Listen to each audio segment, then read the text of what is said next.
My name is Grace. I'm 22 years old. And 2 weeks ago, I collapsed on a stage in front of over 3,000 people. It was supposed to be the proudest moment of my life. The day I stood at the podium as valedictorian. The day all the sacrifices finally meant something. Instead, I woke up 3 days later in a hospital bed, tangled in wires and 4 tubes, with a dull ache splitting my skull in half. The doctor told me they'd found a tumor in my brain. Emergency surgery. Immediate intervention. No time to wait. They tried calling my parents. No answer. Before I tell you how that part broke me in ways surgery never could, do me a favor. If this story feels familiar, if you've ever been the one who carries everything quietly, tap like and subscribe. And tell me where you're watching from. You're not alone here. Now let me take you back to where this really began. 4 weeks before graduation, I'm standing in my childhood kitchen while my mother flips through bridal magazines like they're sacred texts. Every surface is covered. Venues, flowers, cake samples. None of it is for me. It's all for my older sister, Meredith. Her engagement turned our house into mission control overnight. I'd barely stepped inside before Mom said, "Grace, can you run to the printer tomorrow? Meredith needs the custom napkins." I reminded her I had finals. She smiled vaguely. "You'll figure it out. You always do." That sentence followed me my whole life. I worked 25 hours a week at a coffee shop while keeping a perfect GPA. Scholarships paid my tuition. Tips paid my rent. Meredith's education. Fully funded by our parents. Every semester, no questions.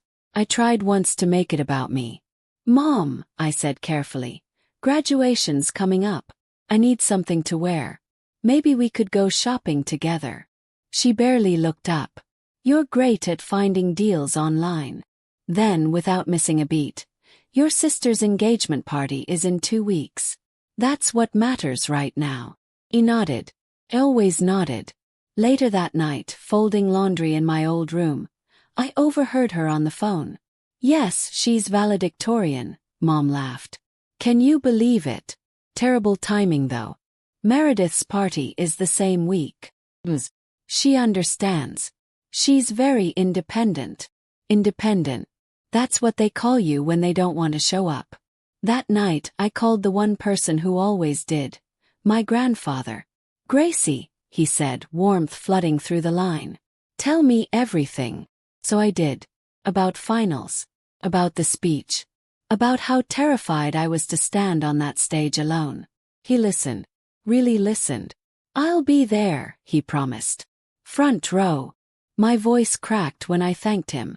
And then he said something that stayed with me. "Your grandmother would be so proud of you."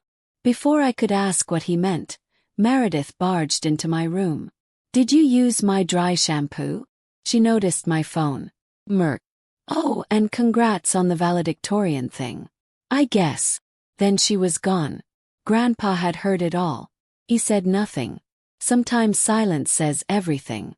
If you've ever been the one who does everything while being treated like nothing, comment invisible. I read every single one. Because next the headache started. And no one, not even me, wanted to admit what they were really trying to say. In the next I'll tell you about the warning signs my body sent. And how everyone, including me, chose to ignore them. Until it was almost too late. By the time the headaches started, I had already convinced myself they were normal. Dress headaches. Graduation headaches. The kind you get when you haven't slept properly in weeks and live on caffeine and stubbornness. Everyone told me college would be exhausting. No one warned me that being invisible would hurt more than being tired. I'd wake up with a dull pressure behind my eyes, like someone gently pushing inward. By afternoon it sharpened. By night it throbbed. I swallowed ibuprofen like it was a vitamin and told myself I just needed to push through a little longer. That's what reliable people do. I finished finals.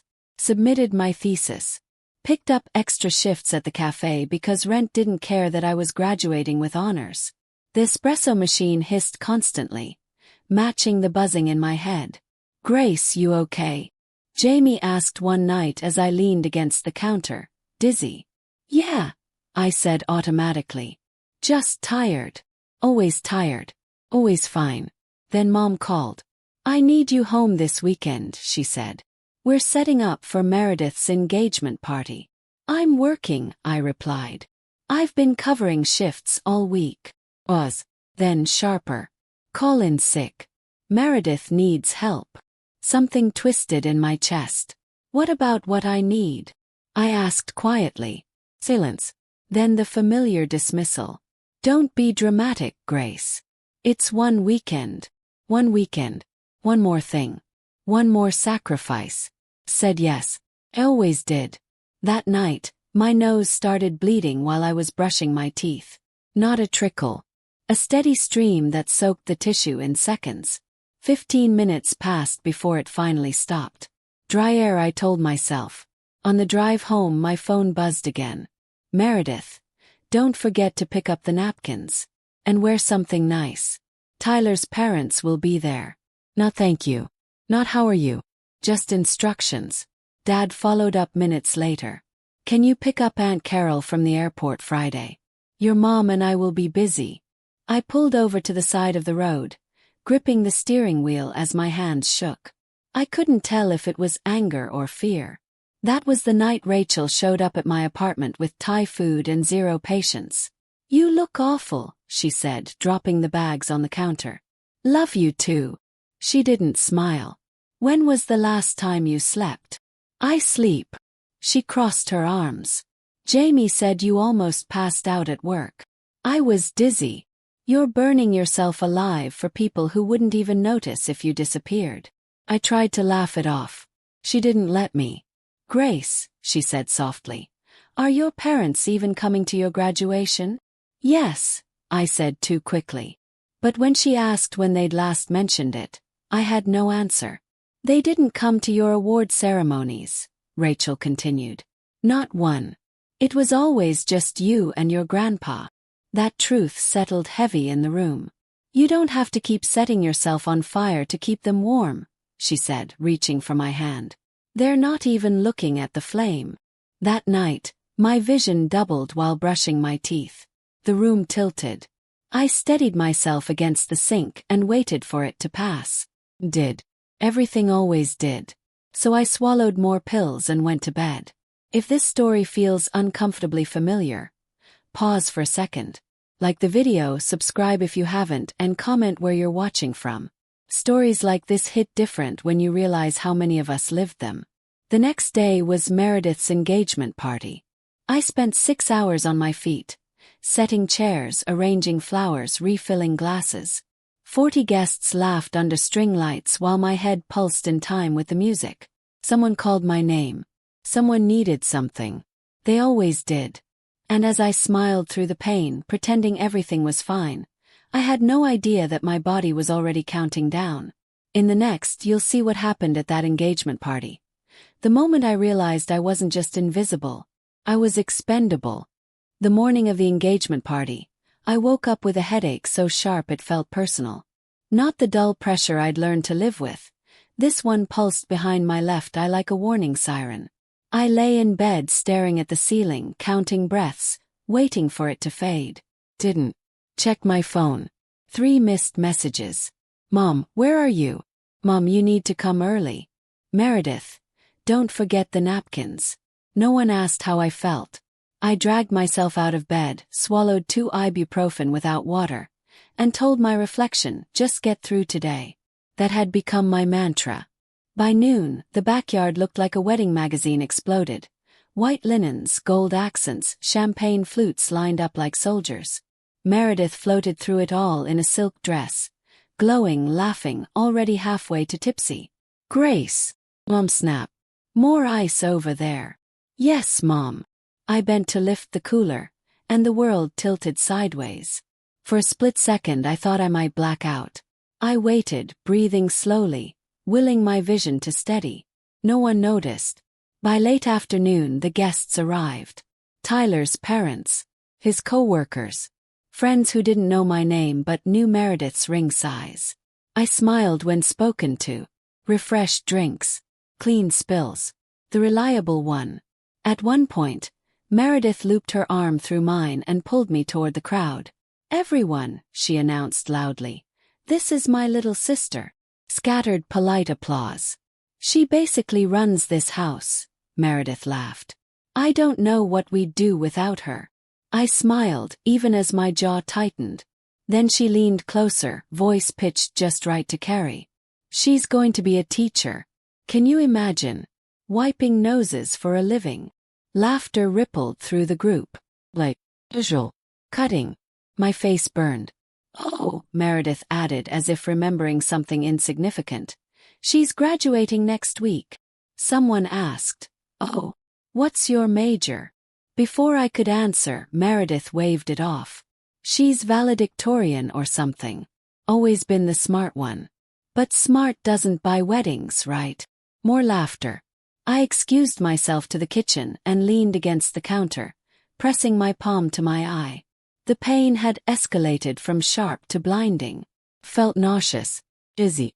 Through the window, I noticed an older man watching me, Mr. Patterson, a former colleague of my grandfather. His expression wasn't amused. It was concerned. My phone buzzed. Unknown number. Your grandfather should know how they treat you. I looked up. Mr. Patterson raised his glass slightly, then turned away. My hands started to shake. After the party, long after the guests left, I stood alone in the kitchen washing dishes while laughter drifted from the living room. My head felt too heavy for my neck. Mom walked in, flushed and satisfied. I have wonderful news, she said. I didn't turn around. What? We're going to Paris, she announced brightly. The whole family. Tyler surprised us. My hand stopped mid-scrub. When? Yes. Friday night. We'll be gone for a week. My stomach dropped. My graduation is Saturday morning. She waved her hand. I know, but the flights were already booked. You're missing my graduation, I said slowly. Don't be selfish, she replied. This is for your sister. I'm giving the valedictorian speech. And you'll do great, she said. You don't need us there. You're independent. Dad appeared behind her, eyes avoiding mine. You're strong, he added. You don't need us like Meredith does. That's when the room spun. Hard. I grabbed the counter to stay upright. My vision blurred, the pain exploding behind my eye like something tearing loose. I need to go, I whispered. I left before they could stop me.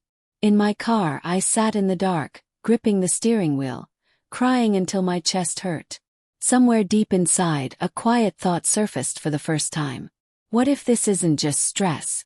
If you've ever realized too late that no one is coming to save you, hit like, subscribe, and stay with me. This part matters.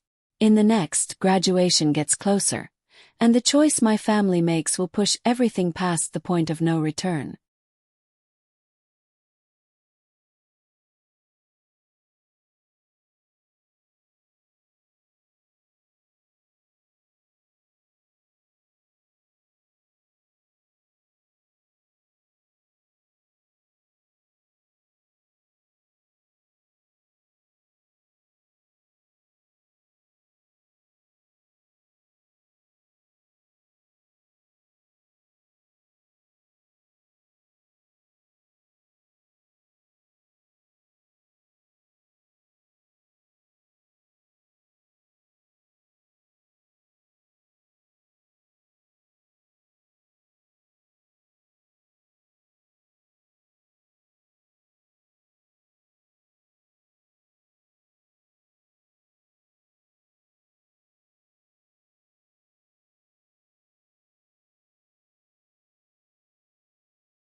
10 minutes feels very different when your body is betraying you.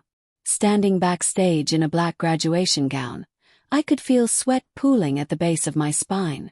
The sun was brutal, the fabric heavy, the cap pressing down on my skull like a vice.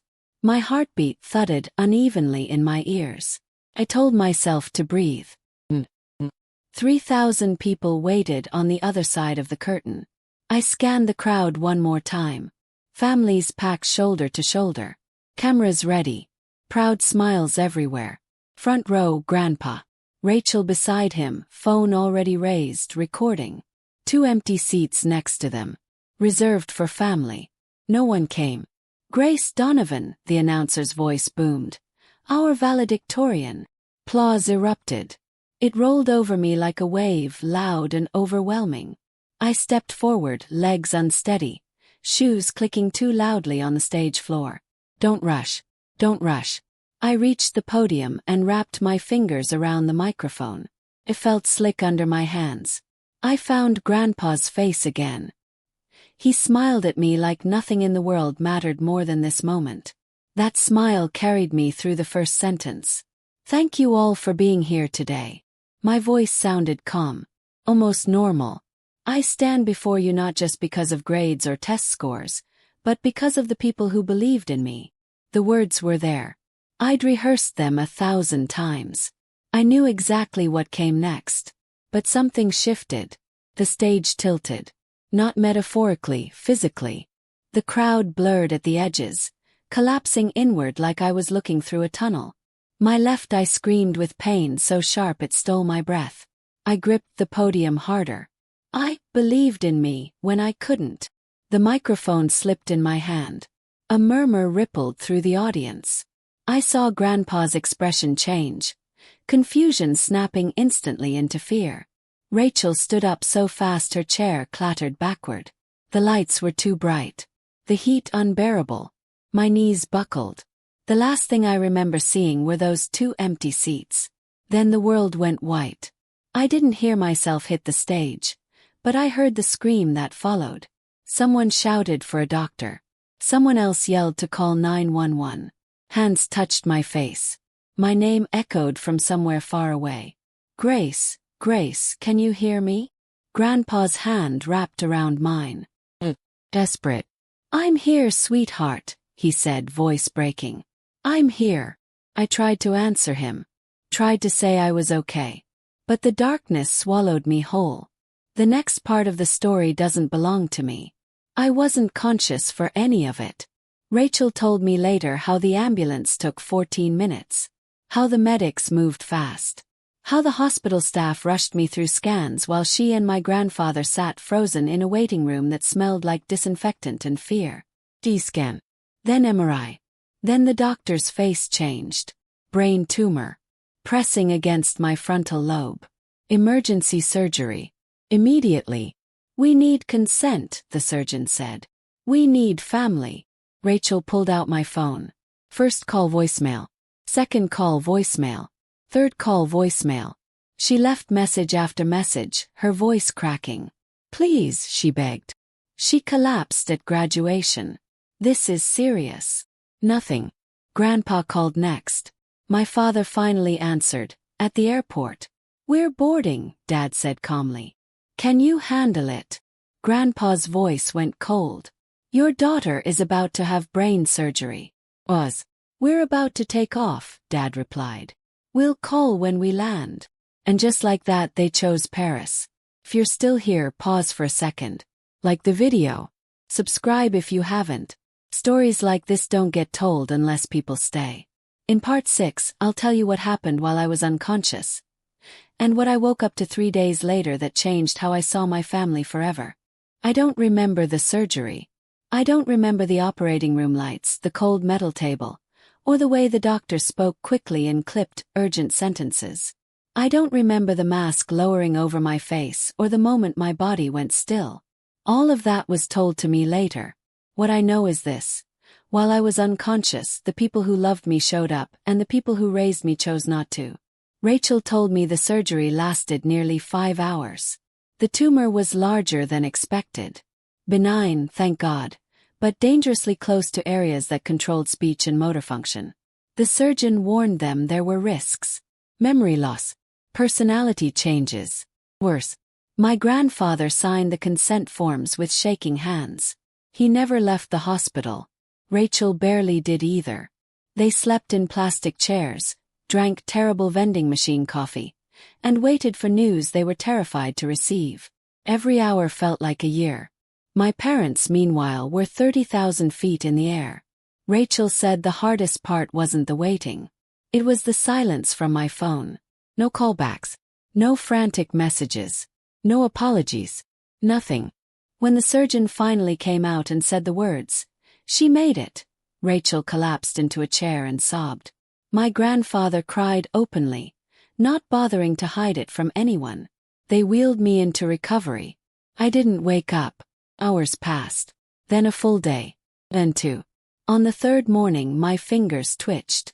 That's when I came back. The first thing I saw was white. Ceiling. Walls. Everything sterile and bright. The second thing I saw was my grandfather asleep in a chair beside my bed, still wearing the same suit from graduation. Wrinkled. Thin. And changed. The third thing was Rachel, curled up on a cot in the corner, shoes still on, dark circles carved deep under her eyes. I tried to speak. Nothing came out. Rachel woke first. Her eyes widened. She was at my bedside in seconds. "Grace," she whispered. "Oh my God." Grandpa stirred, then froze when he saw my eyes open. "My girl," he said softly, voice breaking. "You're here." I tried again. "What happened?" Rachel took a breath. "You had a brain tumor. They removed it. You're going to be okay." 3 days, she told me. I'd been unconscious for 3 days. My hand drifted weakly toward the phone charging on the table. "My parents?" Yes. Rachel and Grandpa exchanged a look. The kind of look that answers a question before words ever do. "They know," Rachel said carefully. Grandpa's jaw tightened. "I called them." I picked up my phone with trembling fingers and opened Instagram. And there it was, posted 18 hours earlier. My entire family standing in front of the Eiffel Tower at sunset. Smiling. Relaxed. Happy. The caption read, "Family trip in Paris. Finally, no stress, no drama." I stared at the screen. No stress. No drama. That's what I was to them. I didn't cry. I didn't scream. I didn't even feel angry yet. I just closed the app. 4 days after surgery, the calls started. 1 missed call from Dad. Then 5. Then 20. Then 65. Texts flooded in. "Call me immediately. This is urgent. We need to talk." Not one message asked how I was. Not one said sorry. Not one said we love you. Just we need you. When Grandpa saw the messages, his face hardened. "They're not calling because they're worried," he said quietly. "They're calling because they just realized what they might lose." My stomach dropped. "What do you mean?" He looked at me for a long moment. "There's something about your grandmother's gift," he said. "Something your parents didn't know. If you've ever realized people only care when something valuable is at stake, take a second. Like the video. Subscribe. This next part matters more than anything so far. I'll tell you the truth about the money, the secret my parents never knew, and why their sudden concern wasn't about me at all. When Grandpa said my parents weren't calling because they were worried, something inside me went cold. "What do you mean?" I asked again, slower this time, like maybe I'd misunderstood. He pulled his chair closer to my bed and took my hand. His grip was warm, steady, anchoring. "There's something I need to tell you," he said. "Something your parents were never meant to control." Waited. 22 years ago, he continued. "When you were born, your grandmother and I set up an account in your name. For college." Yes. He shook his head. "No. We assumed your parents would handle that. This was different." He paused, swallowing hard. "Your grandmother called it your freedom fund." The words hit me harder than the diagnosis had. Freedom fund. "It was meant for when you graduated," he said. "Seed money. Start. A way for you to build a life without asking permission from anyone." How much? I whispered. He hesitated. Enough to change things, he said carefully. Enough to buy a small house, start a business, or walk away from a bad situation without fear. My head spun. But Dad told me you couldn't help with tuition, I said. That you could only afford to help Meredith. Grandpa's expression darkened. That's not true, he said quietly. Your father came to me before you both started college. Asked for help. I wrote 2 checks. Same amount. One for you. One for Meredith. My heart began to race. Then where did mine go? Grandpa reached into his jacket and pulled out his phone. He opened a photo, bank records. 2 withdrawals. Same day. Same amounts. Your parents cashed both checks, he said. Meredith's went to her tuition. And mine. We both knew the answer. Their remodeled kitchen. Designer handbags. Vacations they always somehow afforded. They spent it, I said. I believe so, he replied. Felt sick. So the Freedom Fund. They never knew about it, Grandpa said. I made sure it would go directly to you after graduation. Until now, I said slowly. He nodded. I told your father while you were in surgery. I was angry. I said if he didn't come home, I'd make sure you received everything. That's when it clicked. That's why they were calling. Not because I almost died. 'Cause they might lose access to money. Before I could process it further, I heard heels clicking down the hallway. Loud, confident, familiar. Mom's voice echoed. Which room? Grace Donovan. Rachel stood up immediately. I'll step out. No, I said. Stay.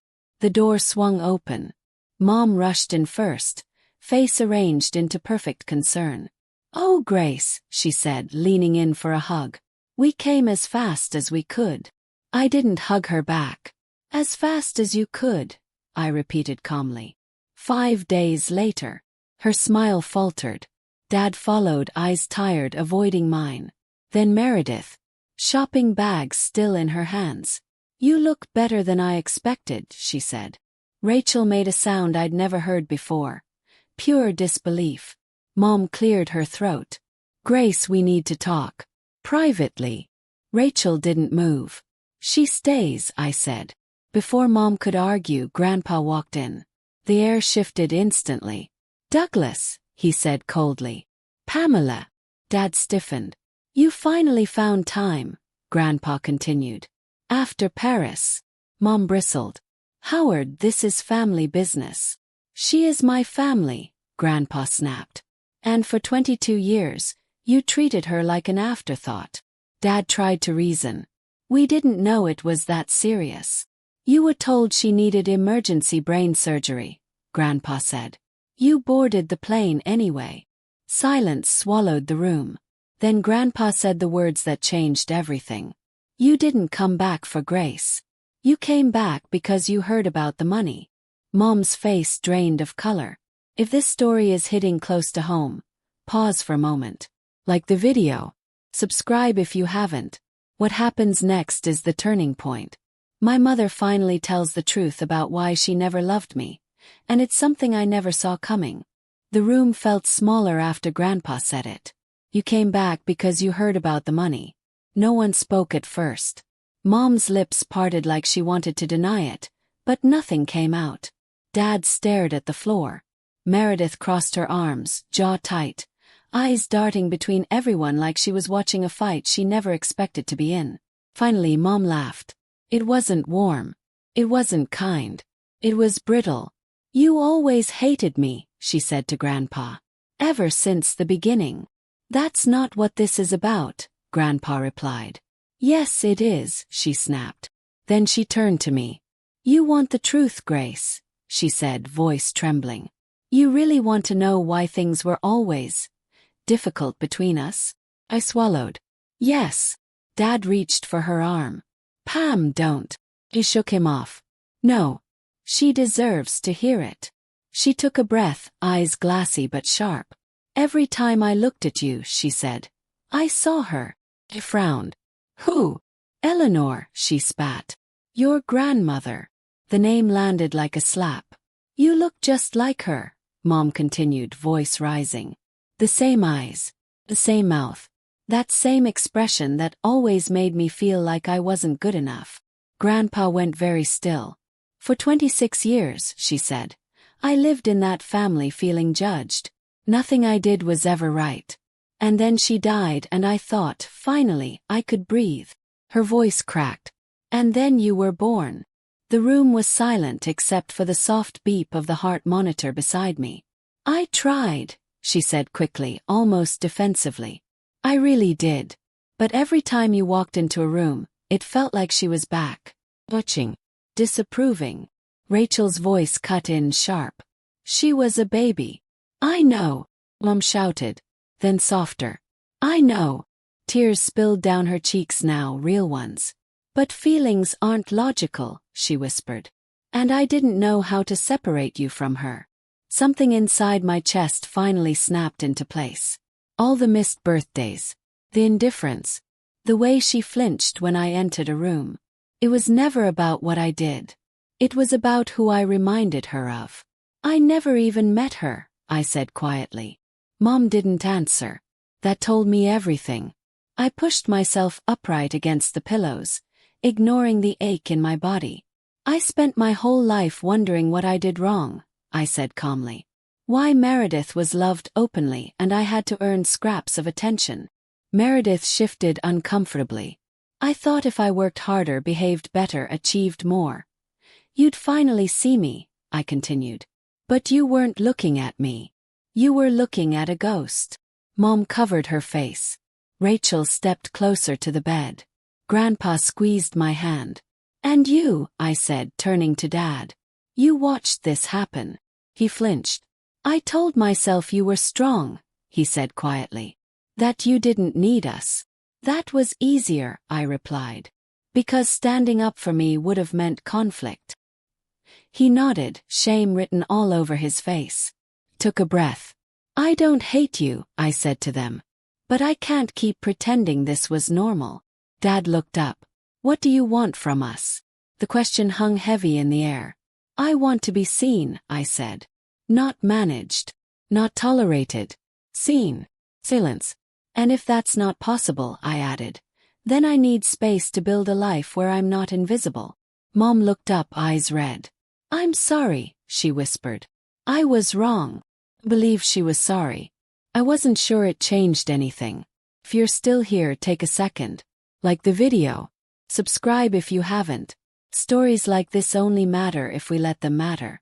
I finally make a choice about the money, about my family, and about whether forgiveness means access. For a long time no one said anything. Mom sat in the chair beside the window, staring at her hands like they belonged to someone else. Dad leaned against the wall, exhausted.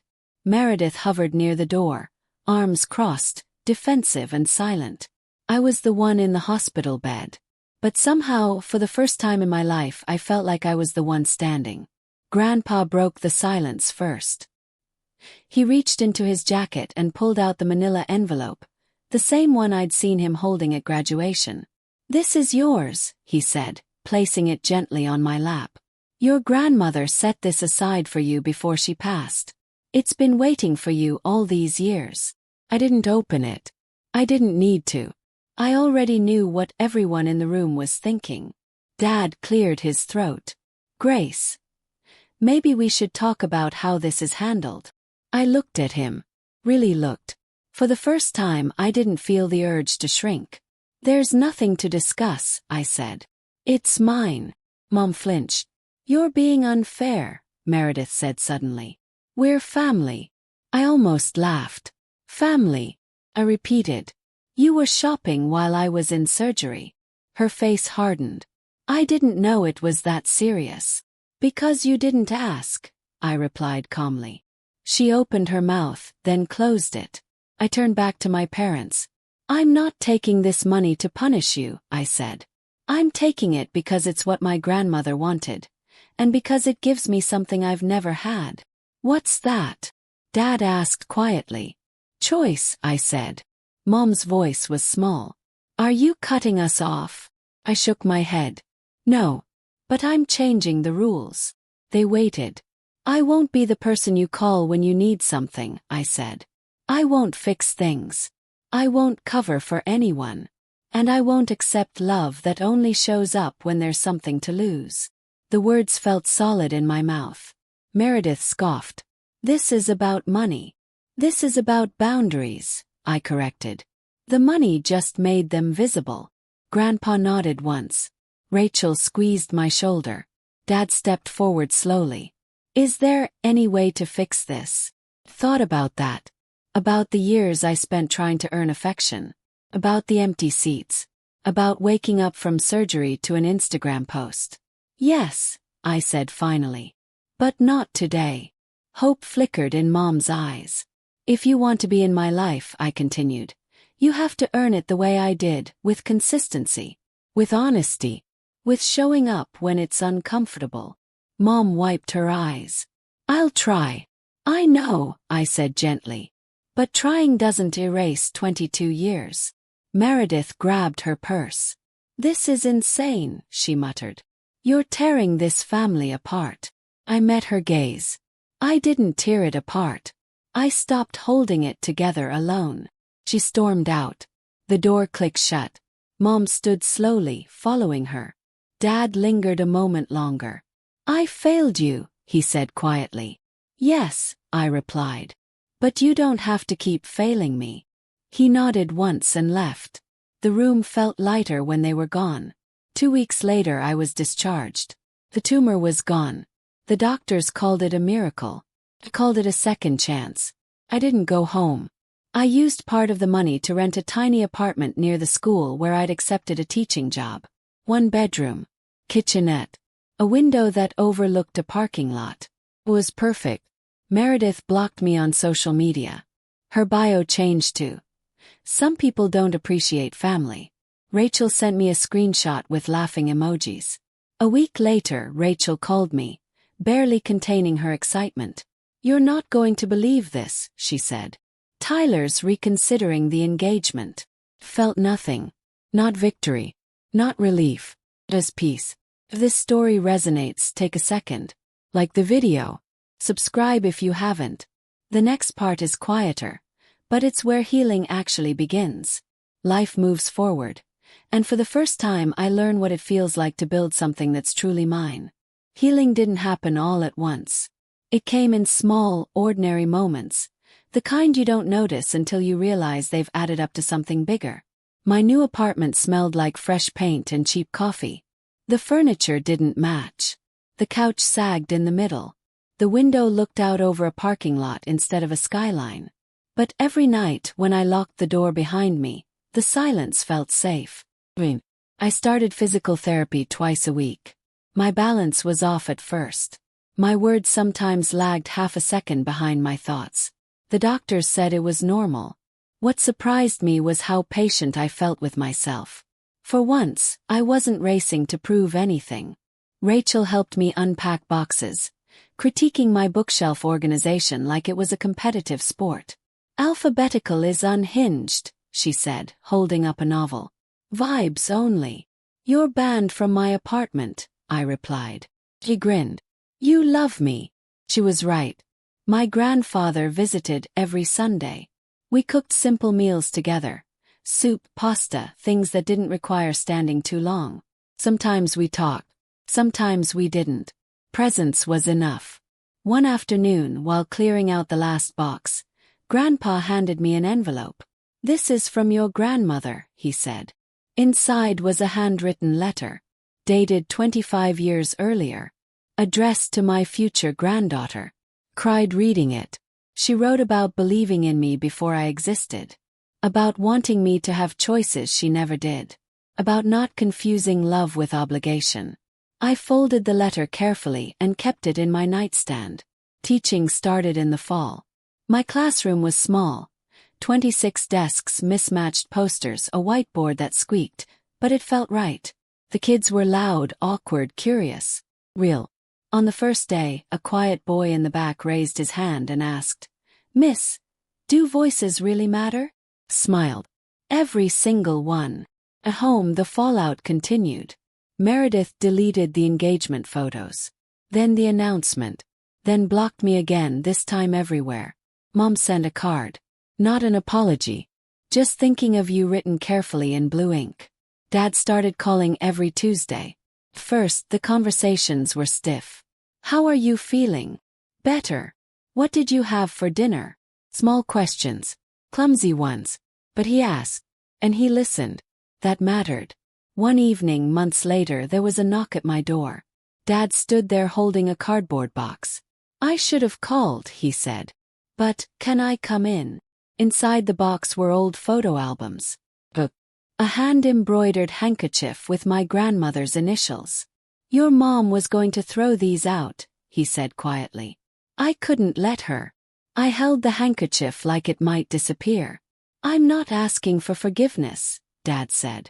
I'm asking for a chance to do better. I studied his face. Tired. Older. Honest. Okay, I said finally. But trying means showing up. Not when it's convenient. He nodded. I understand. If you're still watching, take a second here. Like the video. Subscribe if you haven't. The quiet parts of stories are often the ones that last the longest. Something unexpected happens. My sister reaches out, and I have to decide whether growth means reopening doors or keeping them closed. It had been almost a year since graduation when Meredith called. I stared at my phone as it buzzed on my desk. Her name lighting up the screen like a ghost. I wasn't sure I wanted to answer. I let it ring. Then again. Finally I picked up. Grace, she said, voice smaller than I remembered. Can we talk? I'm listening. There was a long pause, then a shaky breath. Tyler left, she said. For good this time. I didn't respond. She laughed softly, but it was hollow. Turns out his family didn't like the whole abandoning people in hospitals thing. That landed heavier than she expected. I'm in debt, she continued. Credit cards. I thought the wedding would fix everything. I thought. Her voice broke. I don't know what to do. Closed my eyes. Why are you calling me? Asked gently. Because, she said, crying now. You're the only one who doesn't want something from me. The irony stung. I'm sorry you're hurting, I said honestly. But I can't fix this for you. I know, she whispered. I'm not asking for money. I wanted to say I was wrong. That was new. I never had to try, she admitted. Everything came easy. And I think I resented you because you worked so hard and still kept going. I let the silence stretch. Can we ever be okay? She asked finally. Thought about it. Really thought. I don't know, I said. But if we are, it has to be different. I'll try, she said quickly. Trying means changing, I replied. Not just feeling bad. I know. We hung up without a resolution. But something had shifted. 2 years after graduation, I sat in an auditorium holding Rachel's hand as my grandfather walked onto a stage beneath a banner that read Community Educator of the Year. The crowd applauded. He adjusted the microphone, then looked straight at me. I want to dedicate this award to my granddaughter Grace, he said. My breath caught.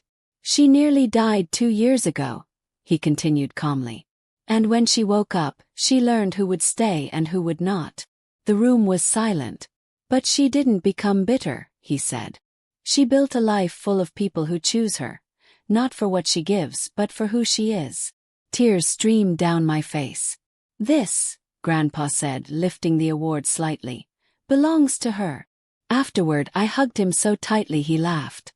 She'd be proud of you, he said softly. I know, I whispered.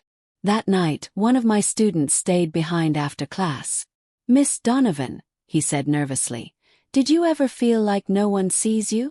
Yes, I answered without hesitation. For a long time. What did you do? I found people who did, I said. And I learned to see myself. He nodded, thoughtful, and left. If you've made it this far, take a moment. Like the video. Subscribe if you haven't. The last part isn't about closure. It's about truth. I share what I finally learned about love, family, and why choosing yourself isn't selfish. It's survival. For a long time I thought love was something you earned. You showed up. You stayed quiet. You helped. You succeeded. And if you did all of that well enough, consistently enough, maybe, someone would finally choose you. That belief nearly killed me. The brain tumor was the most terrifying thing that ever happened to me. But in a strange, uncomfortable way, it was also the moment everything became clear. Because when I collapsed, when I couldn't perform anymore, when I had nothing left to give, what remained was the truth. Love isn't who praises you when you succeed. Love is who shows up when you fall. After graduation, life didn't suddenly become perfect. Healing was slow. Some days I still got headaches. Some nights fear crept in uninvited. Trauma doesn't vanish just because you survive it.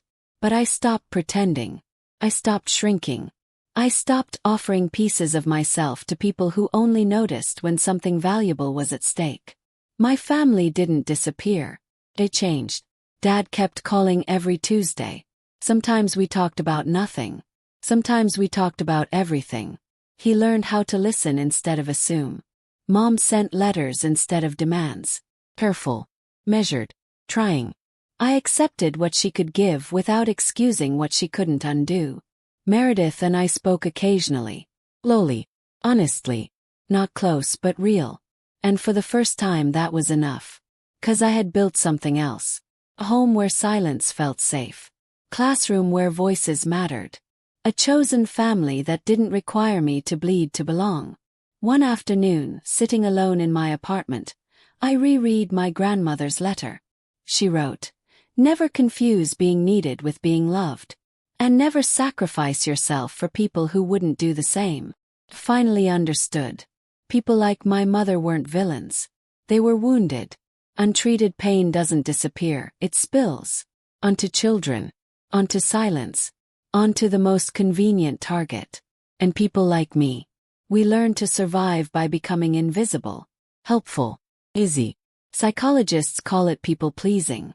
I call it learned disappearance. The hardest part of healing wasn't forgiving them. It was forgiving myself for believing I had to disappear to be loved. One day after class, a student asked me, "Miss Donovan, how do you know your worth?" I didn't answer right away. Then I said, "When you stop begging people to see you." I see myself now. Not as the reliable one. Not as the backup. Not as the girl who almost died trying to earn a seat at the table. But as someone who survived, chose herself and stayed. If you're watching this and something in your chest feels tight, let me say this clearly. You are not too much. You are not dramatic.